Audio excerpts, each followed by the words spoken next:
नहीं, हमें जो चीज़ समझनी थी वो ये थी कि आखिर क्या चीज़ है जो सब चीज़ों को विजिबल करती है। मतलब अगर लाइट नहीं होगी तो हमें क्या चीज़ें दिख पाएंगी?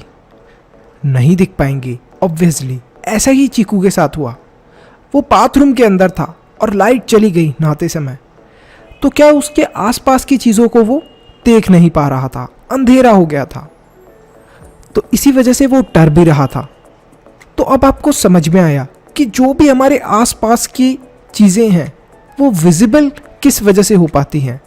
वो है लाइट, जिसकी वजह से ये चीज़ें विजिबल हो पाती हैं। और इन सब चीज़ों को देखने के लिए हमें किस चीज़ की रिक्वायरमेंट होती है? आइज़ की। तो ऑब्वियसली हमें अपनी आंखें चाहिए और लाइट चाहिए, जिससे कि हम लोग आसपास की चीज़ें देख पाएं। अगर लाइट नहीं होगी तो क्या हो जाएगा? डार्कनेस, अंधेरा। और अंधेरे में क्या हम किसी चीज़ को देख पाएंगे? नहीं देख पाएंगे ऑब्वियसली।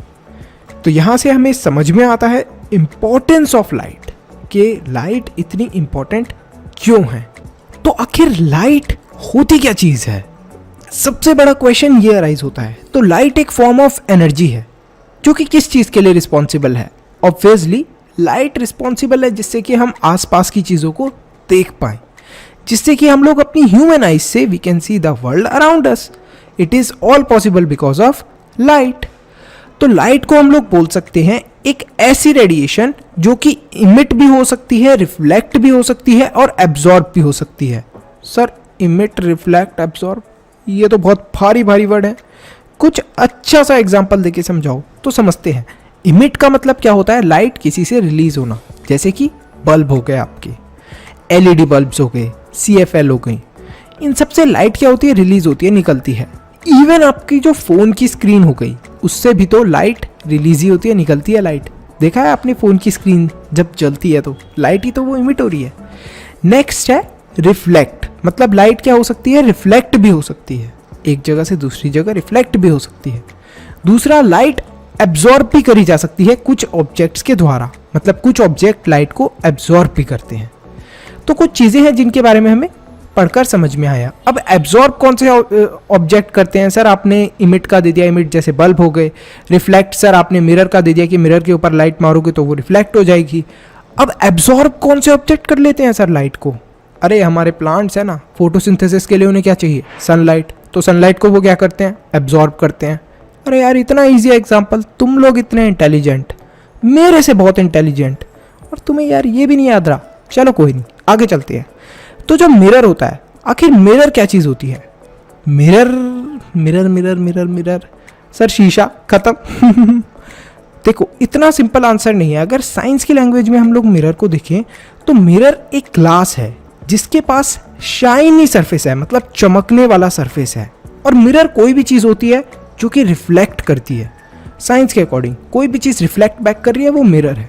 जैसे कि आपका जो टेबल हो गया, उस टेबल को आपने बहुत अच्छे से क्लीन कर लिया तो उसके ऊपर लाइट पड़ रही है और वो रिफ्लेक्ट बैक हो रही है, मतलब रोशनी उसके ऊपर पड़ती है और वो रिफ्लेक्ट बैक होती है। तो साइंस के अकॉर्डिंग वो भी एक मिरर है। क्यों? क्योंकि कोई भी शाइनी सरफेस या कोई भी plane surface which can reflect back light is known as mirror. Simple, science का मतलब ये है। साइंस को वो वाला जो तुम शीशे जिसके अंदर अपनी शक्ल देखते हो वही शीशा नहीं है। साइंस के अकॉर्डिंग वो हर चीज़ मिरर है जिसका शाइनी सरफेस है और जो लाइट को रिफ्लेक्ट बैक करता है। सिंपल। तो क्या होगा अगर लाइट फॉल करे मिरर के ऊपर? तो लाइट सर फॉल कर लेगी मिरर के ऊपर, और क्या है, मतलब उससे टकराएगी मिरर से और रिफ्लेक्ट बैक कर लेगी। अच्छा, ये सब तो ठीक है, लेकिन हमें कुछ इंपॉर्टेंट इनमें से चीज़ें हैं जो बुक के अकॉर्डिंग हमें पता होनी चाहिए। जब हम किसी लाइट को मिरर की तरफ भेजते हैं तो उस वाली लाइट को हम लोग क्या बोलते हैं? That is called as incident ray. Simple, जिस लाइट को हमने मिरर की तरफ भेजा रिफ्लेक्ट होने के लिए उसको क्या बोला है हमने? Incident ray. अब जो लाइट वो मिरर से टकराई और फिर वो रिफ्लेक्ट बैक हुई, मतलब वापस गई, उसको क्या बोलते हैं हम लोग? Reflected ray. जो हमने लाइट मिरर की तरफ करी उसको क्या बोला है? Incident ray. और जब वो टकराकर वापस गई उसको हमने क्या बोला है? Reflected ray. सिंपल, इसके अंदर कुछ ज़्यादा बड़ी चीज़ नहीं थी समझने के लिए। अब इसके अंदर साइंस में हमें और भी चीज़ें स्टडी करने के लिए बताई गई हैं। जैसे क्या, अब जो लाइट हमने अपनी तरफ से फेंकी थी वो क्या थी, इंसिडेंट रे, और जो लाइट मिरर से टकराने के बाद रिफ्लेक्ट हुई है उसे हमने क्या बोल दिया, रिफ्लेक्टेड रे। इसके बीच में अगर हम लोग एक लाइन खींचते हैं जो कि क्या है, जो कि परपेंडिकुलर है मिरर के, उस वाली लाइन को हम लोग बोलते हैं नॉर्मल। आई होप आपको समझ में आया होगा। क्या हुआ है, हमने जिस मिरर के ऊपर लाइट फेंकी वहां से वो लाइट टकराई और उसको क्या बोला हमने, जो लाइट हमने मिरर के ऊपर भेजी है रिफ्लेक्ट होने के लिए, दैट इज इंसिडेंट रे। और जब वो मिरर से टकराई है तो क्या हो गया है, वो रिफ्लेक्टेड रे बन गई है। और फिर उसके बीच में बिल्कुल उन दोनों के, जहां पर ये पूरा इंसिडेंस हो रहा है, जहां पर ये दोनों रे मतलब जा रही है और फिर वो टकरा के रिफ्लेक्ट बैक हो रही है, वहां पर हमने एक परपेंडिकुलर लाइन ड्रॉ करी जिसका नाम हमने क्या रख दिया, नॉर्मल। तो यहां पर हमें नॉर्मल लाइन देखने को मिलती है। अब ये जो नॉर्मल है, नॉर्मल के अंदर हमें कुछ जो बेसिक सी चीजें हैं अभी के लिए, क्लास के लिए जो समझनी है, वो है एंगल ऑफ इंसिडेंस और एंगल ऑफ रिफ्लेक्शन, जो कि आपके बहुत काम आने वाला है क्लास 10th के अंदर। ये समझ लिया आपने तो बहुत इंटेलिजेंट हो जाओगे आप, मतलब वैसे तो हो ही इंटेलिजेंट, लेकिन और इंटेलिजेंट हो जाओगे, मतलब नेक्स्ट लेवल पे इंटेलिजेंस पहुंच जाएगा। तो देखो, जब हमने अपनी साइड से लाइट फेंकी थी उसको क्या बोला था हमने, इंसिडेंट रे। इंसिडेंट रे जब टकराती है मिरर से तो नॉर्मल हमने एक लाइन खींची थी बिल्कुल सेंटर में, रिफ्लेक्टेड रे और इंसिडेंट रे के उस वाले पॉइंट पर जहां पर ये टकराएंगी और रिफ्लेक्ट होगी रे, ठीक है। तो ये जो लाइन खींची थी, इसके हम लोग अगर इंसिडेंट वाली लाइट जिस साइड से आ रही है उस वाले एंगल को क्या बोल देंगे, एंगल ऑफ इंसिडेंस। और जहां से ये लाइट रिफ्लेक्ट हो रही है उसको क्या बोल देंगे हम लोग, एंगल ऑफ रिफ्लेक्शन। सिंपल। जहां से लाइट आ रही है, इंसिडेंट रे जहां से आ रही है उसे हमने क्या बोल दिया, एंगल ऑफ इंसिडेंस, नॉर्मल और उसके बीच का। और दूसरा, जहां पर लाइट रिफ्लेक्ट हो रही है, रिफ्लेक्टेड रे जा रही है, नॉर्मल और बीच के एंगल को, उसको हमने क्या बोल दिया, एंगल ऑफ रिफ्लेक्शन। बहुत ही सिंपल है। क्या क्या चीजें हमने लर्न करी, इंसिडेंट रे जो लाइट आती है और फिर जिस पॉइंट पर वो मीट करती है, रिफ्लेक्ट होती है जिस पॉइंट पर, वहां पर हमने एक परपेंडिकुलर लाइन ड्रॉ करी, दैट इज नॉर्मल। ठीक है, 3 चीजें हमें समझ में आ गई। फिर हमने जो नॉर्मल और इंसिडेंट रे वाला हमने एंगल बनाया उसका नाम क्या रखा, एंगल ऑफ इंसिडेंस। और जो रिफ्लेक्टेड लाइट और नॉर्मल के बीच का हमने एंगल बनाया उसका नाम क्या रखा हमने, angle of reflection. Simple. Class 10th में बहुत काम आएगा तुम्हारे। अब कुछ लॉज भी हैं रिफ्लेक्शन के, जिनके बारे में हम एक एक करके पढ़ते हैं। तो फर्स्ट लॉ ऑफ रिफ्लेक्शन क्या होता है, तो फर्स्ट लॉ ऑफ रिफ्लेक्शन के अकॉर्डिंग, तो जो हमारा फर्स्ट लॉ है वो है कि एंगल ऑफ इंसिडेंस और एंगल ऑफ रिफ्लेक्शन हमेशा इक्वल होते हैं एक दूसरे के, मतलब both of them are equal to each other. और जो सेकेंड लॉ ऑफ रिफ्लेक्शन है वो बहुत इंपॉर्टेंट है। Angle of incidence normal and angle of reflection, all of these 3 lie on the same plane. मतलब क्या सर, एक मिरर था जहां पर हमने क्या करा था, एक इंसिडेंट रे को भेजा था। इंसिडेंट रे जब मिरर से टकराई तो वो टकराने के बाद क्या हुई, रिफ्लेक्ट हुई तो उसको क्या बोल दिया था हमने, रिफ्लेक्टेड रे। इनके बीच में हमने एक परपेंडिकुलर लाइन ड्रॉ करी थी जो नॉर्मल थी। अब ये हमने सेम साइड पे ही बनाना है। ऐसा नहीं है कि हम लोग मिरर के पीछे दिखा देंगे रिफ्लेक्टेड लाइट को, कि हमने इस लाइन को पीछे दिखा दिया, या फिर हमने क्या करा, हमने इंसिडेंट रे को पीछे दिखा दिया मिरर के।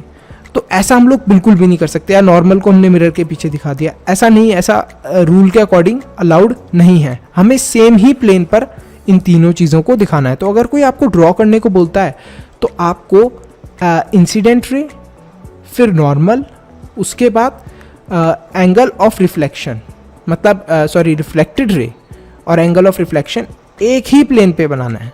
मिरर के पीछे नहीं ड्रॉ करनी है ये लाइंस, या फिर मिरर के पीछे ये रेज ड्रॉ करके नहीं दिखानी है। तो इस चीज़ का ज़रूर ध्यान रखें स्टूडेंट्स, क्योंकि ये बहुत इम्पॉर्टेंट हमारा लॉ है और इसको आपको लर्न भी कर लेना चाहिए। तो स्टूडेंट्स, अब हमारा जो लिटरल इन्वर्जन का टॉपिक है उसे भी हम लोग समझ लेते हैं। सबसे पहले डेफिनेशन को देखते हैं। An image formed by a mirror, the left of the object appears on the right and the right appears on the left. This is known as literal inversion. तो ये थी आपकी बुक की डेफिनेशन जिसे आपको लर्न करना है। अब इस डेफिनेशन का मतलब क्या है, मतलब बहुत सारे बच्चों को समझ में नहीं आया होगा, समझते हैं। तो यहाँ पर एक पर्सन है, ये आदमी आपको दिख रहा है, इसका राइट हैंड और लेफ्ट हैंड कौन सा होगा, गेस करो। सर राइट हैंड ये वाला है, लेफ्ट हैंड सर ये वाला है, ऑब्वियस सी बात है, तो बहुत सिंपल। अब ये पर्सन अपने आप को मिरर के अंदर देखेगा और अपना राइट हैंड को ऊपर की तरफ करेगा, तो आप देखोगे कि मिरर के अंदर क्या दिखेगा, इसका लेफ्ट हैंड ऊपर हो रहा है और राइट हैंड नीचे की तरफ है। हाँ सर ये बात तो सही है, ये अगर इसका लेफ्ट हैंड है और यहाँ पर ये राइट हैंड है, लेकिन यहाँ पर तो राइट हैंड ऊपर कर रहा है और मिरर के अंदर तो इसका लेफ्ट हैंड ऊपर दिख रहा है, तो इसका मतलब क्या है कि उल्टी हो रही है इमेज। तो इसे ही हम लोग बोलते हैं लिटरल इन्वर्जन। ठीक है बच्चों, और इसकी डेफिनेशन आपने देख लिया, मैंने आपको बुक से पढ़कर बता दी इसकी डेफिनेशन। उस डेफिनेशन को आपको लर्न करना है, बहुत इंपॉर्टेंट डेफिनेशन है, और आई होप आपको लिटरल इन्वर्जन समझ में आया होगा। The left hand appears on the right hand appears left on the mirror. तो इस इमेज के अंदर से आपको समझ में आया होगा लिटरल इन्वर्जन के बारे में। तो बच्चों रिफ्लेक्शन भी दो टाइप की होती है, एक होती है रेगुलर और दूसरी होती है डिफ्यूज्ड।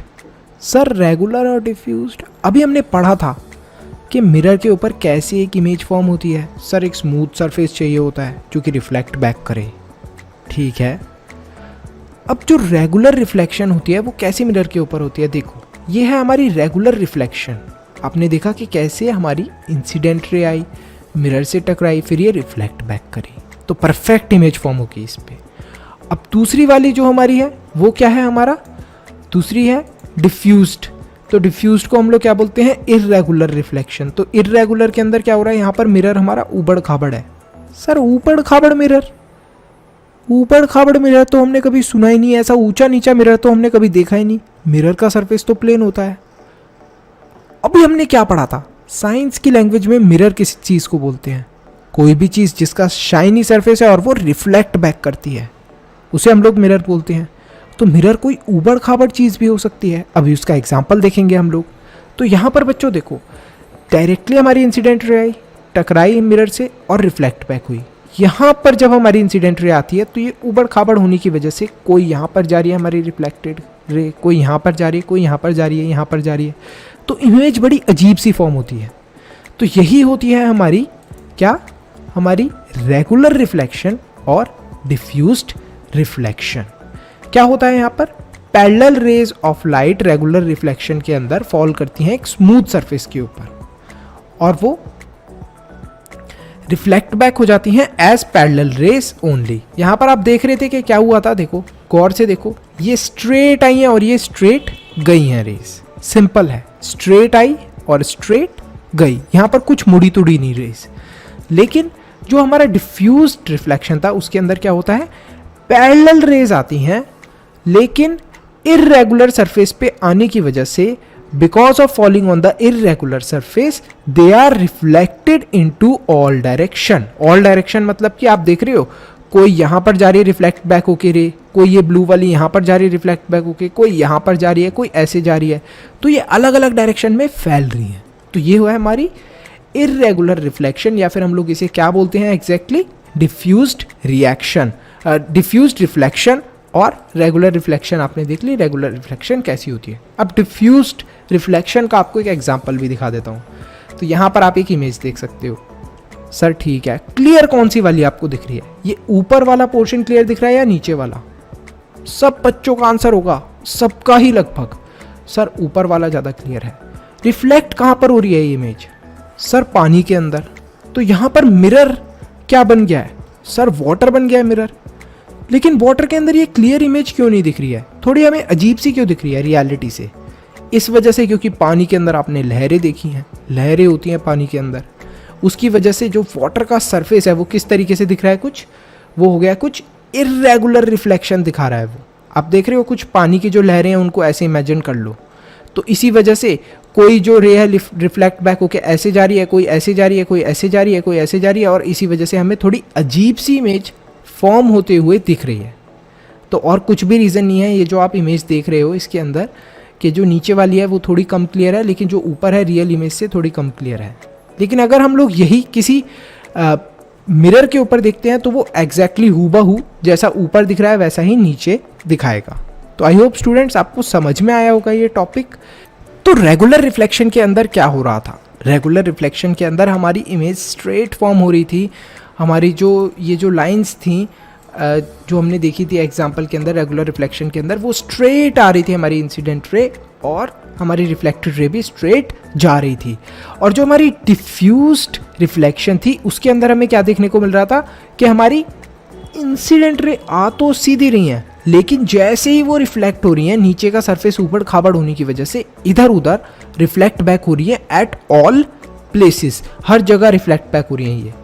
तो हमें पता चला डिफरेंस बिटवीन रेगुलर रिफ्लेक्शन और डिफ्यूज्ड रिफ्लेक्शन। आई होप स्टूडेंट्स ये अब आपको और अच्छे से क्लियर हो गया होगा।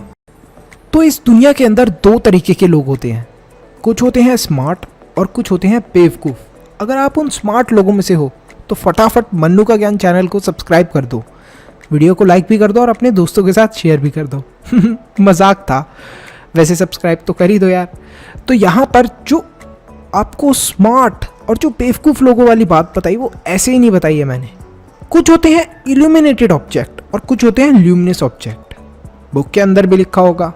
हम लोग टोटली जो भी पढ़ रहे हैं बच्चों बुक से पढ़ रहे हैं, और जो आपके एग्जाम में आने वाला है वही पढ़ा रहा हूँ मैं, सारी चीज़ें कवर कर रहा हूँ। तो अच्छे से ध्यान देकर समझना, बीच में वीडियो को स्किप मत करना और इधर उधर ध्यान मत करना अपना। तो ध्यान देना, इल्यूमिनेटेड ऑब्जेक्ट कौन से होते हैं? ऑब्जेक्ट जो खुद से अपनी लाइट प्रोड्यूस नहीं कर पाते और जब उनके ऊपर कहीं और से लाइट पड़ती है तब वो दिखना शुरू होते हैं। सर कैसे? जैसे कि हमने स्टार्टिंग में देखा था चीकू के साथ क्या हुआ था, बाथरूम के अंदर लाइट चली गई थी तो क्या हुआ था, चीकू को बाथरूम की कोई भी चीज़ नहीं दिख रही थी। तो उसको किसकी ज़रूरत पड़ती है? लाइट की ज़रूरत पड़ती है। अब लाइट के लिए उसने क्या लगाया हुआ था बाथरूम में? सर बल्ब, CFL, कुछ भी लगा सकता है सर चीकू। तो वो जो ऑब्जेक्ट था जिसकी वजह से लाइट आ रही थी उन्हें क्या बोलते हैं हम लोग? Luminous object. Object which can produce light by themselves are called luminous object. जो ऑब्जेक्ट खुद से लाइट प्रोड्यूस कर सकते हैं, जैसे क्या क्या, सन खुद से लाइट प्रोड्यूस कर सकता है। कैंडल को बर्न कर दिया तो वो खुद से लाइट प्रोड्यूस कर सकती है। टॉर्च हो गई आपकी, टॉर्च भी खुद से लाइट प्रोड्यूस कर सकती है। उसके बाद आपका सेलफोन हो गया, सेलफोन के पीछे फ्लैश लाइट ऑन करके उससे भी आप लोग खुद से लाइट प्रोड्यूस करवा सकते हो सेलफोन से। लेकिन कुछ ऑब्जेक्ट ऐसे होते हैं जिन्हें इल्यूमिनेट करने की ज़रूरत पड़ती है, जिनको लाइट की ज़रूरत होती है दिखने के लिए। जैसे क्या? जैसे आपने अपने आप को ही ले लिया था एग्जाम्पल के लिए। क्या आपको कोई देख पाएगा अंधेरे के अंदर? नहीं देख पाएगा सर। जब तक हमारे ऊपर रोशनी नहीं पड़ेगी तब तक कोई कैसे देख लेगा? तो एग्जाम्पल ये था। तो इल्यूमिनेटेड ऑब्जेक्ट कौन से होते हैं? जो खुद से लाइट प्रोड्यूस नहीं कर सकते, objects that can not produce light by themselves.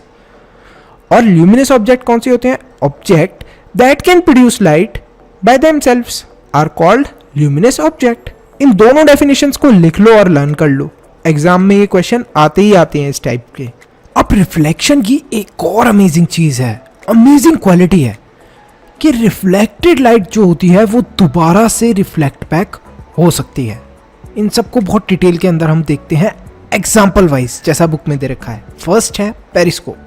Periscope को हम लोग यूज करते हैं हिडन ऑब्जेक्ट्स को देखने के लिए। जैसे यहाँ पर एक ट्री है, अब आपको इस ट्री को देखना है। मान लो थोड़ा आपकी हाइट कम है तो आप इस ट्री को कैसे देखोगे? With the help of periscope. तो पेरिस्कोप के अंदर क्या होता है? एक मिरर यहाँ पर लगा होता है, एक मिरर यहाँ पर लगा होता है। तो यहाँ से स्ट्रेट हमारी इंसिडेंट रे आती है, रिफ्लेक्ट करती है, फिर हमें देखने को मिलती है हमारा इमेज जो भी होती है उसको। तो हम लोग पेरिस्कोप से किसी भी ऑब्जेक्ट को देख सकते हैं, हिडन ऑब्जेक्ट्स को देख सकते हैं बहुत ही आसानी से। तो इन सबको जनरली हम लोग देखते हैं कहाँ पर यूज़ करा जाता है? सबमरीन्स वगैरह के अंदर। जो समुंदर के अंदर बड़ी बड़ी सबमरीन्स होती हैं उनके ऊपर से इन्हें निकाल के पेरिस्कोप्स को देखा जाता है। दूसरा आता है हमारा क्लाइडोस्कोप। क्लाइडोस्कोप जो होता है हमारा, देखो कुछ इस तरीके का दिखता है आपका क्लाइडोस्कोप। तो ये जो क्लाइडोस्कोप है बहुत सिंपल सा लग रहा है, बच्चे बोलेंगे सर इसमें स्पेशल क्या है। तो इसके अंदर मिरर्स को इस तरीके से लगाया जाता है कि इतनी सुंदर पैटर्न्स बनते हैं, इतने अच्छे से रिफ्लेक्ट बैक होती है लाइट के, आपको देखने में बहुत इंटरेस्टिंग लगता है। अब अगर आप इस क्लाइडोस्कोप के अंदर यहाँ पर आंख लगाकर देखोगे तो आपको किस टाइप के पैटर्न और इमेजेस देखने को मिलेंगे, कुछ इस टाइप के पैटर्न और इमेजेस देखने को मिलेंगे, बहुत सुंदर सुंदर। और ये क्यों क्रिएट हो रखे होते हैं, क्योंकि आसपास मिरर्स लगाए होते हैं, तो वही मिरर्स रिफ्लेक्ट बैक कर रहे होते हैं और रिफ्लेक्ट बैक होने की वजह से इतना सुंदर पैटर्न आपको देखने को मिलता है। दूसरा है लास्ट, जो हमारी बुक के अंदर भी है, दैट इज बार्बर शॉप। कभी बार्बर की शॉप के ऊपर गए हो, वहां पर देखा होगा कि जो सामने मिरर लगा होता है, आप बोलोगे भैया अब जरा मेरे पीछे के भी बाल दिखा दो, कैसे आपने हेयर कट कराया पीछे, तो वो एक दूसरा मिरर लेगा और उसको सामने आपको दिखाएगा, तो आपको सामने वाले मिरर पे इमेज दिखेगी। तो यहाँ पर क्या हो रहा है, ये जो बड़ा वाला इमेज था, ये जो हमारा बड़ा वाला मिरर था, इससे इस पे इमेज कहाँ से रिफ्लेक्ट बैक हो रही है, इस छोटे वाले मिरर से इमेज कहाँ पर रिफ्लेक्ट बैक हो रही है, इस बड़े वाले में मिरर पे, और तब आप इस इमेज को देख पा रहे हो। सिंपल। तो इस तरीके से हम लोग देखने को मिलता है हमें कि कैसे रिफ्लेक्टेड लाइट को हम लोग बार बार रिफ्लेक्ट कर सकते हैं, बार बार एक ही चीज़ को हम लोग रिफ्लेक्ट बैक कर सकते हैं। आई होप स्टूडेंट्स आपको पेरिस्कोप, क्लाइडोस्कोप और ये मिरर वाला जो हमने देखा बार्बर की शॉप पे मिरर वाला एग्जाम्पल भी अच्छे से समझ में आया हो। अब एक जो सवाल है जो बच्चों के दिमाग में जनरली आता है कि सनलाइट वाइट कलर की होती है या फिर और भी कलर्स होते हैं सनलाइट के अंदर, तो इस सवाल का जवाब है कि सनलाइट के अंदर बहुत सारे कलर्स होते हैं। लेकिन उससे पहले कुछ बेसिक चीज़ जानते हैं, आखिर सनलाइट आती कहाँ से है? सर सन से आती है। सन हमारी अर्थ के लिए बिगेस्ट सोर्स ऑफ लाइट है, मतलब सबसे ज़्यादा अर्थ के ऊपर अगर लाइट आती है तो वो कहाँ से आती है, तुम्हारी CFL और LED से नहीं, सन से आती है। और सनलाइट जो होती है हमारी, दिखती तो वाइट कलर की है, लेकिन इसके अंदर बहुत सारे कलर्स होते हैं, और जब ये कलर्स अलग अलग होते हैं तो इसी प्रोसेस को हम लोग बोलते हैं डिस्पर्जन ऑफ लाइट। अब इसके अंदर कौन कौन से कलर्स होते हैं इनके बारे में हम जानते हैं। जो सनलाइट है वो कैसे कलर की है, वाइट कलर की, जिसके अंदर 7 कलर्स होते हैं। ये 7 कलर्स कौन से होते हैं, violet, indigo, blue, green, yellow, orange, red, और इसको शॉर्ट फॉर्म में हम लोग ये भी बोलते हैं विबग्योर। सनलाइट के अंदर कौन कौन से कलर्स होते हैं, दोबारा violet, indigo, blue, green, yellow, orange, red. Short form में हमने बोला है VIBGYOR. V is for violet, I is for indigo, B is for blue, green के लिए G है, येलो के लिए क्या है, Y है, O ऑरेंज के लिए O लगा दिया है हमने, और रेड के लिए R। तो क्या हमारा बन गया विबग्योर। बच्चे अच्छे से लर्न कर पाए, जल्दी लर्न कर पाए, तो आप लर्न कर लेना कि white light consist of 7 colours namely VIBGYOR. तो इनको आपको लाइन वाइज ही लिखना है, क्योंकि ये जो हमारे कलर्स हैं ये लाइन वाइज ही हमें देखने को मिलते हैं, और इसी चीज़ को जो अरेंजमेंट होता है इन 7 कलर्स का, इसी चीज़ को हम लोग बोलते हैं स्पेक्ट्रम, स्पेक्ट्रम ऑफ लाइट। ये जो मैंने आपको जैसे लर्न करवाया है विबग्योर की फॉर्म में कि violet, indigo, blue, green, yellow, orange, red, तो ये जो आपने पूरा लर्न करा है नेम वाइज ही, और स्पेलिंग मैंने जो आपको शॉर्ट फॉर्म ट्रिक बताई है, इसी ट्रिक के अकॉर्डिंग आप इन्हें लर्न करना, क्योंकि इसी अकॉर्डिंग ये कलर्स अरेंज्ड होते हैं हमारी सनलाइट के अंदर। अब ये सब जो कलर्स होते हैं जब ये मिक्सअप हो जाते हैं, तो इनके मिक्सअप होने की वजह से ही हमें वाइट लाइट देखने को मिलती है। और ये हमें देखने को कब मिलेगा कि सनलाइट के अंदर वाकई में ये कलर्स हैं या नहीं है। सर मतलब ऐसे कोई भी साइंटिस्ट कुछ भी बोल देगा, हम मान थोड़ा ना लेंगे, कुछ मतलब एविडेंस तो होना चाहिए, कुछ रियलिटी तो होनी चाहिए इस बात के अंदर। तो बिल्कुल आपको ये चीज़ देखने को मिल जाएगी जब कभी भी रेनबो को आप देखोगे तब। तो ये देखो, ये एक मैंने आपको रेनबो की इमेज दिखाई है। तो जब भी रेनबो का फॉर्मेशन होता है तब ये हमें सनलाइट के अंदर से अलग अलग कलर्स निकलते हुए दिखते हैं। आई होप स्टूडेंट्स आपको ये समझ में आया होगा। अब रेनबो क्यों फॉर्म होता है, कैसे फॉर्म होता है, ये हम थोड़ी बड़ी क्लासेस मतलब कि 10th क्लास में मोर स्पेसिफिकली जानेंगे। आई होप आप इंटरेस्टेड होगे। 10th क्लास की भी मैंने वीडियो बना रखी है कि रेनबो का फॉर्मेशन क्यों होता है और कैसे होता है, तो ये आप थोड़ा डिटेल में बड़ी क्लासेस में पढ़ोगे। बस अभी के लिए आपको ये समझना है कि सनलाइट के अंदर सनलाइट दिखती वाइट कलर की है, लेकिन उसके अंदर कितने कलर्स होते हैं, 7 कलर। कौन से 7 कलर्स होते हैं, विबग्योर, मतलब कैसे, violet, indigo, blue, green, yellow, orange, red. तो आप इस तरीके से बता सकते हो। और जब ये 7 कलर्स हमें अलग अलग दिखते हैं, जैसे हमें रेनबो के अंदर अलग अलग ये 7 कलर्स देखने को मिले थे, तो इसको हम लोग क्या बोल देते हैं, डिस्पर्जन ऑफ लाइट। स्प्लिट हो गए थे, ये कलर अलग अलग हो गए थे, तब हमने इसको क्या बोला, dispersion of light. I hope students आपको ये टॉपिक बहुत अच्छे से क्लियर हो गया होगा। और आप जब मेरे 10th क्लास के वीडियोस स्टडी करोगे तो उसके अंदर मैंने आपको ये रीज़न भी बता रखा है कि आखिर जो हमारा रेनबो होता है, रेनबो कैसे फॉर्म होता है और कब फॉर्म होता है। तो डिस्पर्जन ऑफ लाइट के कुछ और भी एग्जाम्पल हैं। डिस्पर्जन ऑफ लाइट का मतलब क्या था, मतलब सनलाइट वाइट कलर की है, जब उससे कलर्स अलग अलग हो जाएं तो हम लोग उसको क्या बोल देते हैं, डिस्पर्जन ऑफ लाइट। तो ये कुछ और भी चीज़ें होती है जिसके थ्रू हम लोग देख सकते हैं डिस्पर्जन ऑफ लाइट। जैसे क्या आपने जनरली देखा होगा कि जो रेनबो की मैंने बात करी है वो कब फॉर्म होता है, जब बारिश हो रही होती है। तो बारिश में ऐसी क्या चीज़ होती है जिसकी वजह से वो फॉर्म होता है, वाटर ड्रॉपलेट्स होते हैं, बारिश की बूंदें होती हैं, इस वजह से हमारा रेनबो फॉर्म होता है।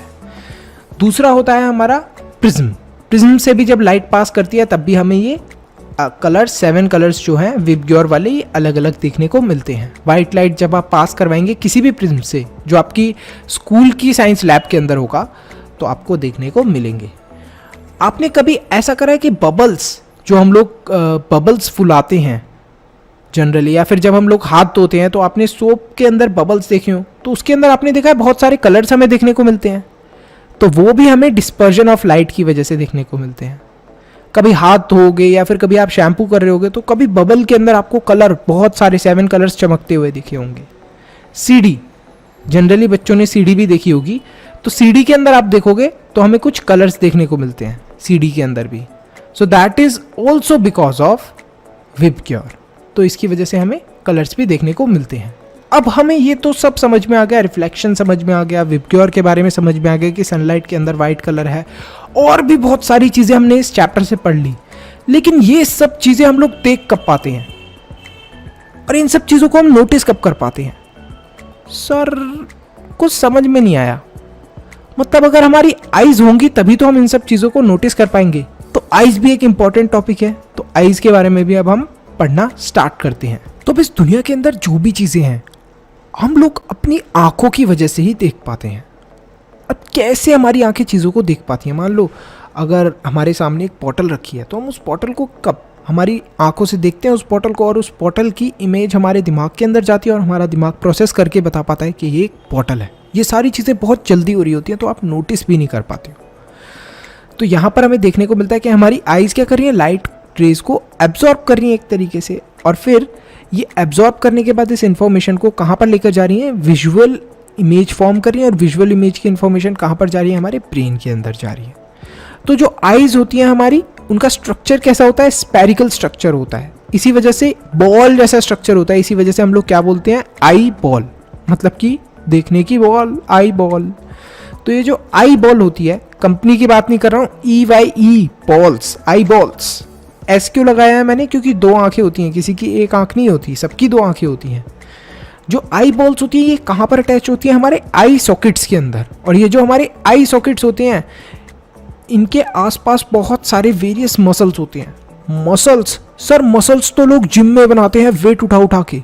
हाँ, मसल्स तुम्हारी आइज़ के अंदर भी प्रेजेंट होते हैं, उसी की वजह से तो वो तुम्हें पावर देते हैं मसल्स, जिसकी वजह से तुम अपनी आंखें इधर से उधर घुमा पाते हो, हिला पाते हो आंखों को। तो हमारे जो मसल्स होते हैं कनेक्टेड होते हैं। अब हमारी आई बॉल्स के बारे में हमने पढ़ा, ये आई सॉकेट के अंदर कनेक्टेड होती हैं। लेकिन मान लो हमारी ये जो आई बॉल है इसके ऊपर डस्ट भी आ सकती है, मान लो आंधी आए, तूफान आए, डस्ट आए, या फिर एकदम से बहुत ज़्यादा लाइट आए, तो इन सब से कैसे प्रोटेक्ट हो सकती है? अब क्या है आपकी आँख के ऊपर? सर आँख के ऊपर तो आईलिड, हाँ सर, एक प्रोटेक्टिव कवरिंग है। मतलब हम लोग अपनी आंखें बंद करके फील कर सकते हैं इस कवरिंग को, तो इसे ही बोलते हैं हम लोग आई लिड्स। तो ये जो आई लिड्स होती हैं ये क्या करती हैं, हमें हेल्प करती हैं जिससे कि हमारी आंखों के अंदर डस्ट ना आए, एक्सेस लाइट ना आए। एकदम से जब बहुत ज़्यादा लाइट आती है तब आप क्या करते हो, अपनी आंखें बंद कर लेते हो। क्यों कर लेते हो, और बंद किसकी हेल्प से कर पाते हो, आई लिड्स की हेल्प से कर पाते हो। तो यहाँ पर हमने आइज़ की बेसिक चीज़ें समझी। अब इसके बाद हम समझते हैं आइज़ के एक एक पार्ट को। तो सबसे पहला आता है हमारा कॉर्निया। कॉर्निया क्या होती है, एक ट्रांसपेरेंट कवरिंग होती है जो प्रेजेंट होती है हमारी आइज़ के बाहर, आउटसाइड, मतलब आइज़ के आंखों के बाहर।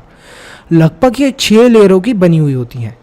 इसके पीछे होता है टीयर फ्लूइड, जिन सब के बारे में आप थोड़ा बड़ी क्लास के अंदर पढ़ोगे, लेकिन अभी कॉर्निया के बारे में पता होना चाहिए। कॉर्निया क्या होती है? एक प्रोटेक्टिव कवरिंग बोल सकते हैं हम लोग, जो कहाँ पर प्रेजेंट होती है? हमारी आईज के बाहर, आउटसाइड अवर आईज। और कितनी लेयर्स की बनी हुई होती है? 6 लेयर की। इसके बाद आते हैं हम लोग आइरिस के ऊपर। आइरिस डायग्राम में दिख रहा होगा आपको, डार्क कलर का मस्कुलर स्ट्रक्चर होता है जो कि प्रेजेंट होता है सेंटर ऑफ द कॉर्निया के अंदर। अब ये जो आइरिस होता है, इसके अंदर छोटे छोटे छोटे छोटे छेद होते हैं, जिन्हें हम लोग क्या बोलते हैं? प्यूपिल, जिनकी वजह से ही हमारी आंखों के अंदर रोशनी पहुंच पाती है, through which the light can enter. तो हमारी लाइट हमारी इन छोटे छोटे छेद, जिनको हम लोग क्या बोलते हैं? प्यूपिल, इनकी वजह से आंखों के अंदर आ पाती है। जो हमारा आइरिस होता है, इसके पास colourful pigment like grey colour का पिगमेंट होता है, ब्लैक कलर का पिगमेंट होता है, ग्रीन कलर का होता है, ब्राउन कलर का होता है, येलो कलर का होता है, ब्लू कलर का होता है, बहुत सारे कलरफुल पिगमेंट्स होते हैं। अब ये पिगमेंट्स क्यों होते हैं? अच्छा, ये पिगमेंट्स इस वजह से होते हैं जिससे कि डिफरेंट डिफरेंट कलर्स को हमारी आंखें डिटेक्ट कर पाए। तो यहाँ पर आई होप आपको समझ में आया होगा। आइरिस इस चीज़ में भी हेल्प करता है हमारी आइज़ की, कि कितनी अमाउंट ऑफ लाइट हमारी आंखों के अंदर आनी चाहिए। ऐसा नहीं है कि बहुत ज़्यादा लाइट आ रही है तो आपको कुछ भी नहीं दिखेगा, बहुत कम लाइट आ रही है तब भी आपको कुछ नहीं दिखेगा। तो आइरिस इस चीज़ को भी कंट्रोल करता है। फिर बात आती है हमारे रेटिना की। रेटिना क्या होता है? Retina is a layer located, जो लोकेट हो रखी होती है बिहाइंड द लेंस, लेंस के पीछे, आंखों बैक ऑफ द आईज, मतलब हमारी आंखें जो हैं, जो पूरा स्ट्रक्चर है, इसके पीछे अगर आप देखोगे डायग्राम के अंदर तो आपको ये रेटिना देखने को मिलेगा। तो जो हमारा रेटिना होता है, एक तरीके से समझ लो हमारी आईज का एक बहुत ही इंपॉर्टेंट पार्ट होता है। रेटिना के अंदर ही बहुत सारी डिफरेंट नर्व्स होती हैं, नर्व सेल्स होते हैं, जो कि क्या करते हैं? डिफरेंट डिफरेंट टास्क को परफॉर्म करते हैं। अभी नर्व सेल्स का काम क्या होता है? कुछ सेल्स का काम होता है इंफॉर्मेशन ब्रेन तक पहुंचाना, कि अच्छा ये ऑब्जेक्ट देखा है हमने, बॉटल देखे हैं हमने, चिप्स देखे हैं, हमारी बहन के हाथ में चिप्स हैं, तो ये सारी इन्फॉर्मेशन कहाँ तक पहुँचती है? हमारे ब्रेन तक। और इस इन्फॉर्मेशन को पहुँचाने में कौन हेल्प करता है? रेटिना। रेटिना के अंदर क्या? Nerve cells. इसी के साथ कुछ सेंसरी सेल्स भी होते हैं जो इसके अंदर प्रेजेंट होते हैं, जो कि लाइट को डिटेक्ट करते हैं, और हमारी जो लाइट को डिटेक्ट करने के बाद उनको इलेक्ट्रिक इम्पल्स के अंदर ट्रांसफॉर्म भी करने में हेल्प करते हैं। तो इसके बाद स्टडी करते हैं कि रेटिना के अंदर हमें देखने को मिलता है कि कुछ विजन सेल्स होते हैं, 2 टाइप के, बहुत इंपॉर्टेंट होते हैं। ये आगे जाके आपके बहुत काम आएंगे, अभी भी एग्जाम्स में आपसे पूछा जाएगा, तो इनको ज़रूर लर्न करें और समझें। एक होते हैं रॉड शेप वाले और एक होते हैं कोन्स शेप वाले। रॉड शेप वालों का काम क्या होता है? डार्कनेस या फिर कोई डिम लाइट हो गई, बेसिकली आपका जो लाइट और डार्क वाला विजन हो गया, उस वाले पार्ट को कंट्रोल करना। डार्कनेस मतलब अंधेरा हो गया, कहीं पर लाइट थोड़ी कम है, तो वहाँ पर कहाँ पर काम आते हैं? हमारे रॉड शेप वाले सेल्स, विजन सेल्स। फिर आते हैं हमारे कोन्स। कोन्स का क्या काम होता है? जो कोन शेप वाले हमारे विजन सेल्स होते हैं, इनका काम होता है बेसिकली जो ब्राइट लाइट, मतलब तेज रोशनी हो गई और कलर्स हो गए हमारे, इन सबको सेंस करने का काम कोन शेप वाले सेल्स का होता है। सिंपल। रॉड वाले का काम क्या होता है? बेसिकली डिम लाइट या डार्कनेस, या फिर जो हमारे लाइट और डार्क हो गई, इन सब चीज़ों के अंदर हमारा डिफरेंशिएशन में और इस विजन में काम आते हैं। और कोन शेप वालों का काम क्या होता है? ब्राइट लाइट हो गई और बेसिकली जो हमारे कलर्स हो गए, इन सबको सेंस करने में हमारी हेल्प करते हैं कोन शेप वाले सेल्स। तो आई होप स्टूडेंट्स आपको समझ में आया होगा कॉर्निया, आइरिस, रेटिना और इसके साथ साथ हमारा प्यूपिल भी। या इसके अंदर एक ब्लाइंड स्पॉट भी होता है, जो कहाँ पर लोकेटेड होता है? जंक्शन ऑफ द रेटिना और ऑप्टिक नर्व के अंदर। ये जो होता है, यहाँ पर कोई भी सेंसरी सेल नहीं होता, इस वजह से इसे हम लोग बोलते हैं ब्लाइंड स्पॉट। आई होप आपको समझ में आया होगा कि ब्लाइंड स्पॉट क्या होता है। बहुत ही छोटा सा टॉपिक है। कहाँ पर लोकेटेड होता है ये? In the junction of retina and optic nerve. यहाँ पर कोई भी सेंसरी सेल नहीं होता, इस वजह से it is called as a blind spot. बात करते हैं persistence of image on retina. तो जो इमेज है हमारे रेटिना के ऊपर लगभग 1/6 ऑफ अ सेकेंड तक रहती है। इसका मतलब क्या हुआ आसान भाषा के अंदर? मतलब अगर कोई 16 स्टिल इमेजेस को मूव करने की कोशिश करता है हमारी आइज़ के सामने 1 सेकंड के अंदर, तो वो हमें कैसी दिखेंगी? वो हमें एक वीडियो की तरह दिखेंगी या फिर एक मूविंग ऑब्जेक्ट की तरह दिखेंगी। इसी तरीके से जो आपकी एनिमेशन है, फिल्म्स हैं, मूवीज़ हैं, इन सबको बनाया जाता है। यहाँ तक कि ये जो वीडियो आप देख रहे हो, इसको भी इसी तरीके से बनाया जाता है। तो मतलब जितनी भी हमारी वीडियोस, मूवीज़ और हम लोग देखते हैं, और भी बहुत सारी जो चीज़ें हो गई टीवी के अंदर, ये सब किसका कॉम्बिनेशन है? मतलब क्या, लगभग 16 स्टिल इमेजेस जो हैं हमारी मूव करती हैं पर सेकंड के अंदर, उसको हमारी आई डिटेक्ट करती है एज अ मूवमेंट या फिर मूविंग ऑब्जेक्ट। तो मतलब हमें क्या चाहिए कि मतलब 16 से ज़्यादा स्टिल इमेजेस हों, स्टिल इमेजेस मूव कर रही हों एक कलेक्शन के अंदर, सीरीज़ के अंदर, तो हमारी आइज़ उसे डिटेक्ट कर पाएंगे एज अ मूवी या फिर एक मूविंग ऑब्जेक्ट या फिर एनिमेशन की तरह। तो इसी वजह से जनरली जो हमारी हम लोग देखते हैं हमारी मूवीज़ होती हैं, उनके अंदर 24 पिक्चर्स होती हैं, वो मूव कर रही होती हैं इन अ सेकेंड। 1 सेकेंड के अंदर 24 पिक्चर्स मूव कर रही होती हैं। अब ये जो आप वीडियो देख रहे हो अपनी स्क्रीन के ऊपर, लगभग 30 फ्रेम्स पर सेकेंड। इसका मतलब क्या, 30 जो पिक्चर्स हैं वो मूव कर रही हैं इन अ सेकेंड। मूवीज़ के अंदर 24 पिक्चर्स होती हैं और ये जो आप वीडियो देख रहे हो अभी, जिसे समझ रहे हो, इसके अंदर 30 पिक्चर्स हैं जो 1 सेकंड के अंदर मूव कर रही हैं और आपको ऐसा लग रहा है कि एक वीडियो है, जबकि ये है एक कलेक्शन ऑफ स्टिल इमेजेस ही और कुछ भी नहीं है। तो आपको समझ में आया कि हमारी जो आइज़ हैं वो अगर 16 इमेजेस एक साथ मूव करती हैं 1 सेकंड के अंदर, 16 से ज़्यादा इमेजेस, स्टिल इमेजेस, तो हमारी आइज़ उस चीज़ को डिटेक्ट कर पाती हैं एज अ मूवी या फिर कोई एज अ मूविंग ऑब्जेक्ट या फिर कोई एनिमेशन फिल्म या फिर मूवी। तो आपको समझ में आया होगा, आई होप। इसी के साथ कुछ और इम्पोर्टेंट चीज़ें हैं। अब जैसे हर चीज़ कुछ ना कुछ टाइम के बाद ख़राब होती है, जैसे फ़ोन ख़राब होता है, लैपटॉप ख़राब होता है, टीवी ख़राब होती है, तो हम ह्यूमन बींग्स की आइज़ क्यों नहीं ख़राब होंगी? नॉर्मली हम लोग डिस्टेंस और अपना जो नियर बाई के ऑब्जेक्ट्स होते हैं, इनको बड़ी ही आसानी से देख पाते हैं। अब ये कब पॉसिबल होता है? जब हमारी आइज़ नॉर्मल हैं। हम लोग बहुत ही, जब हमारी आइज़ नॉर्मल है तो लगभग हम 25 सेंटीमीटर्स के अंदर जो भी चीज़ लिखी हुई है उसको बड़ी ही आराम से पढ़ सकते हैं।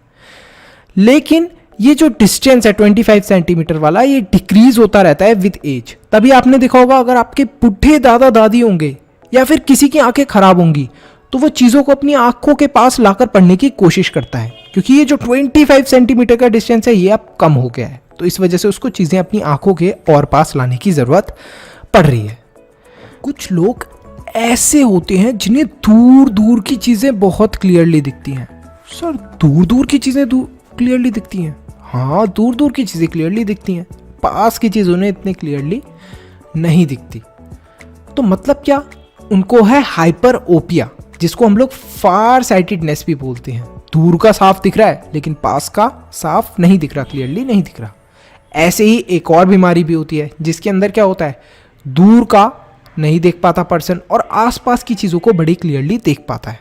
तो इस चीज़ को हम लोग क्या बोलते हैं? जनरली इस चीज़ को बोलते हैं मियोपिया या फिर नियर साइटेडनेस। मतलब पास की चीज़ क्लियर दिख रही है और दूर की चीज़ क्लियर नहीं दिख रही। अब ऐसा भी होता है ओल्ड एज के साथ साथ कि कभी कभी जो आइज़ के अंदर लेंस होती हैं वो क्लाउडी या फिर फॉगी हो जाती हैं। मतलब उनके ऊपर क्लाउड या फॉग जैसी कोई चीज़ डिपॉजिट हो जाती है और इसी कंडीशन को हम लोग कैटरैक्ट बोलते हैं, जिसकी वजह से लोगों को दिखना भी बंद हो जाता है। सर, कैटरैक्ट ये दिखता कैसा है? अच्छा, यहाँ पर एक इमेज देखिए, यहाँ पर एक बुढ़े अंकल की आइज़ की इमेज है। तो यहाँ पर आप देखोगे इनकी जो एक ये वाली आई है बिल्कुल क्लियर है, यहाँ पर इनका लेंस, तो इनको क्लियरली सारी चीज़ें दिख रही हैं। लेकिन दूसरा लेंस देखोगे तो इसमें वाइट कलर की कोई चीज़ डिपॉजिट हो गई है। सो दिस इज नथिंग, ये लेंस के ऊपर कुछ क्लाउडी या फॉगी सी चीज़ जो डिपॉजिट हुई है, इसी की वजह से इनको क्या बीमारी हो गई है? कैटरैक्ट हो गया इनकी आई में। तो इसको क्या करते हैं डॉक्टर? सिंपली आईज को ऑपरेशन करके कट करके और इसको क्लीन कर देते हैं, और क्लीन करने के बाद दोबारा इनकी आई ऐसी हो जाएगी नॉर्मल जैसी ये वाली आई है। तो आई होप स्टूडेंट्स आपको समझ में आया होगा कि कैटरैक्ट भी क्या चीज़ होती है। पता चला कि आईज कितनी इंपॉर्टेंट है। इन्हीं की वजह से तो हम आसपास की चीज़ों को देख पाते हैं। तो हमें आईज का ध्यान रखना चाहिए, रेगुलर चेकअप के लिए जाना चाहिए। और अगर हमारी आईज वीक है तो हमें क्या करना चाहिए? हमें स्पेक्टिकल्स मतलब चश्मे बनवा लेने चाहिए। सर, चश्मे क्यों बनवाने चाहिए? क्योंकि अगर आप अपनी आंखों के ऊपर और जोर डालोगे तो वो और ज़्यादा वीक होती जाएंगी। इस वजह से हमें स्पेक्टिकल्स मतलब चश्मे बनवा लेने चाहिए। हमें जब भी टीवी देखें या फिर हम लोग पढ़ाई करें तो सफिशिएंट लाइट होनी चाहिए। ऐसा होना चाहिए कि लाइट अच्छे से हो। ऐसा ना हो कि आप अंधेरे के अंदर पढ़ रहे हो। अगर अंधेरे के अंदर पढ़ोगे तो फिर दोबारा से आप अपनी आंखों के ऊपर जोर डालोगे। जोर डालने की वजह से क्या होगा कि आपकी आंखें खराब हो सकती हैं। इस वजह से जब लाइट या फिर अंधेरा हो तब आप ना पढ़ें, थोड़ी लाइट आने दें, थोड़ी रोशनी अच्छी खासी रखें जब आप पढ़ाई कर रहे हो। शार्प कोई चीज़ हो गई उसको अपनी आइज़ के आसपास नहीं लाना चाहिए, और जिस चीज़ के अंदर एक्सेस लाइट होती है उसे भी अपनी आइज़ के आसपास नहीं लाना चाहिए। क्यों नहीं लाना चाहिए कि एक्सेस लाइट की वजह से भी हमारी आंखें डैमेज हो सकती हैं। डस्ट को भी हमारी आंखों के अंदर नहीं एंटर होना चाहिए। मान लो अगर कभी मिट्टी आपकी आंखों के अंदर घुस भी जाए तो आपको उन्हें रब नहीं करना चाहिए। क्या करना चाहिए, सीधे फटाफट उठो और अपनी आंखों को वॉश कर लो। लेकिन सर अगर ठंड हुई तो फिर तो सर आंखें धोने का मन ही नहीं करेगा। अरे आंखें खराब होने का चांस है, इतनी इंपॉर्टेंट चीज़ है यार, फटाफट धो लेना आप जाकर। हमें हमेशा टीवी या फिर मोबाइल चलाते समय थोड़ी दूरी बनाकर रखनी चाहिए। जैसे अभी आप इस वीडियो को देख रहे हो तो थोड़ा सा डिस्टेंस पे रख लो अपने मोबाइल को या फिर लैपटॉप को, या फिर टेलीविज़न से थोड़ा दूर हो जाओ अगर आप टेलीविज़न पे देख रहे हो। इसी के साथ हमें बैलेंस डाइट लेनी चाहिए। बैलेंस डाइट मतलब कि जिसके अंदर सारी चीज़ें हों, राइट न्यूट्रिएंट्स हों, जैसे फैट, प्रोटीन, विटामिन सारे हों जिस डाइट के अंदर, उसे हमें लेना चाहिए। अगर आप ये बैलेंस डाइट फॉलो नहीं करते तो आपको बीमारी हो सकती है जिसे बोलते हैं हम लोग नाइट ब्लाइंडनेस, जो कि विटामिन ए की वजह से हो जाती है। नाइट ब्लाइंडनेस मतलब कि सर नाइट मतलब रात को तो रोशनी होती नहीं है तो किसी को कुछ भी नहीं दिखता। अरे रात को होती तो है, चांद की रोशनी होती है धीमी धीमी। हाँ सर बहुत डिम होती है वो लाइट। तो नाइट ब्लाइंडनेस जिसको होती है बीमारी, वो रात को बिल्कुल भी नहीं देख पाता। हम लोग अगर कम लाइट होगी थोड़ी तो हम थोड़ा बहुत तो देख ही पाएंगे, लेकिन जिसको नाइट ब्लाइंडनेस की बीमारी है वो कुछ भी नहीं देख पाता। और ये नाइट ब्लाइंडनेस की बीमारी उसको क्यों होती है, क्योंकि विटामिन ए की कमी हो जाती है उसकी बॉडी के अंदर। अब ये विटामिन ए को सर कैसे कंप्लीट कर सकते हैं हम लोग, कैरेट खाओ, मिल्क पियो, एग्स खाओ, कर्ड, पपाया, मैंगो, इन सब चीज़ों को खाओगे आप सब तो आपको नाइट ब्लाइंडनेस की कभी भी दिक्कत नहीं होगी। तो अब इतनी सारी चीज़ें पढ़ ली और आइज़ की इंपॉर्टेंस हमने समझ ली, लेकिन क्या होगा जिस पर्सन के पास आइज़ ही नहीं है? उन पर्सन्स को हम लोग बोलते हैं विजुअली इम्पेयर्ड, जो लोग आंखों से देख नहीं सकते। और अब इनकी ये बीमारी सही भी नहीं हो सकती, क्योंकि ऐसा कोई अब इलाज बचा नहीं है या फिर कोई अब ऑप्शन है ही नहीं जिसके थ्रू हम लोग इनकी बीमारी को सही कर सकें। तो ये लोग आखिर अपनी हेल्प किस तरीके से करते हैं, चीज़ों को अंडरस्टैंड कैसे करते हैं? एक तो ये लिसन, मतलब सुनने की जो इनकी शक्ति होती है, और जो टचिंग वाली इनकी पावर होती है, सेंसेस होते हैं, ये बहुत पावरफुल हो जाते हैं। मतलब ये सुन बहुत हम लोगों से नॉर्मली बहुत ज़्यादा अच्छे से सकते हैं, और टच भी किसी चीज़ को महसूस भी बहुत अच्छे से कर सकते हैं। लेकिन इनके लिए कुछ ऐसे और भी रिसोर्सेज हैं जिनको बनाया गया है जिससे कि इनकी हेल्प हो पाए। जैसे नॉन ऑप्टिकल एड्स भी हैं और ऑप्टिकल एड्स भी हैं। जैसे कुछ हमारी टेक्निकल इलेक्ट्रॉनिक चीज़ें भी हैं जिनको बनाया गया है, और भी बहुत सारी चीज़ें हैं, telescope aids, magnifier, tinted lens, contact lens, bifocal lens, ये सब चीज़ें बनाई गई हैं जिनके बारे में ज़्यादा डिटेल में आपको इस चैप्टर के अंदर नहीं पढ़ना। इसके बाद आता है हमारा द ब्राइल सिस्टम। अच्छा सर, मतलब आपने कुछ चीज़ें बताई जिनसे इनकी हेल्प हो सकती है, लेकिन ये ब्राइल सिस्टम क्या चीज़ है? सोचो अगर हम लोगों को पढ़ना होता है तो हम लोग कैसे पढ़ते हैं सर? ABCDEFGHIJK ऐसे करके पढ़ते हैं सर, हम तो सीधे सीधे पढ़ लेते हैं। लेकिन ऐसा ही ब्लाइंड पीपल के लिए या फिर विजुअली इम्पेयर्ड पीपल के लिए चीज़ होनी चाहिए जिससे वो भी कुछ करैक्टर या लेटर लिख पाएँ। तो इस चीज़ को बनाया था लुइस ब्राइल ने। लुइस ब्राइल ने 1932 के अंदर इस सिस्टम को डेवलप करा, पब्लिश करा था 1821 के अंदर, लेकिन लोगों ने इसको अडॉप्ट करा था 1932 के अंदर। मतलब लोगों ने मान लिया था इनके सिस्टम को कि हाँ ये काफ़ी अच्छा सिस्टम है, और इसी की हेल्प से लोगों ने लिखना स्टार्ट करा था। विजुअल इम्पेयर्ड लोगों ने समझना चीज़ों को स्टार्ट करा था। लिखना या समझना कैसे? मान लो इन्होंने क्या करा था कि डॉट्स की हेल्प से चीज़ें बताना शुरू करी थी। जैसे देखिए, जैसे अगर इन्हें ए दिखाना है तो ए के लिए ऐसे डॉट लगाया, सी दिखाना है तो ऐसे 2 डॉट्स लगा दिए, टी दिखाना है तो ऐसे डॉट लगा दिया, तो क्या बन गया ये CAT, तो अब कोई भी अगर ब्लाइंड पर्सन है इसके ऊपर अपनी फिंगर को ले जाएगा तो ये थोड़ा उभरा उभरा सा दिखेगा, और जब वो इसके ऊपर अपनी उंगली को फेरेगा तो उसको क्या लिखा हुआ समझ में आएगा कि किसी ने कैट लिखा है। तो इसी तरीके से विजुअली इम्पेयर्ड जो लोग हैं वो भी लिखी हुई चीज़ों को समझ सकते हैं, और यही तरीका हमारी गवर्नमेंट भी यूज़ करती है। सर गवर्नमेंट कैसे यूज़ करती है? अरे जो तुम्हारे पैसे होते हैं, विजुअली इम्पेयर्ड लोग हैं वो कैसे पता कर पाते हैं कि आप उन्हें 10 रुपये दे रहे हो, 15 रुपये दे रहे हो, 15 रुपये तो होते नहीं, 20 रुपये दे रहे हो, या फिर 500 रुपये दे रहे हो, या 2000 रुपये दे रहे हो, वो ऐसे ही पता कर पाते हैं। क्योंकि जो गवर्नमेंट हमारे नोट प्रिंट करती है उनके ऊपर भी कुछ ऐसे अक्षर होते हैं जो विजुअली इम्पेयर्ड लोग हाथों से डिटेक्ट करके महसूस कर पाते हैं और बता पाते हैं कि ये कितने का नोट है या फिर कितने का नोट नहीं है। तो ये जो लुइस ब्राइल ने सिस्टम लेकर आए, बहुत ही अच्छा सिस्टम था जिससे कि विजुअली इम्पेयर्ड लोगों की बहुत ज़्यादा हेल्प हुई। आगे बात कर लेते हैं और एनिमल्स के बारे में भी।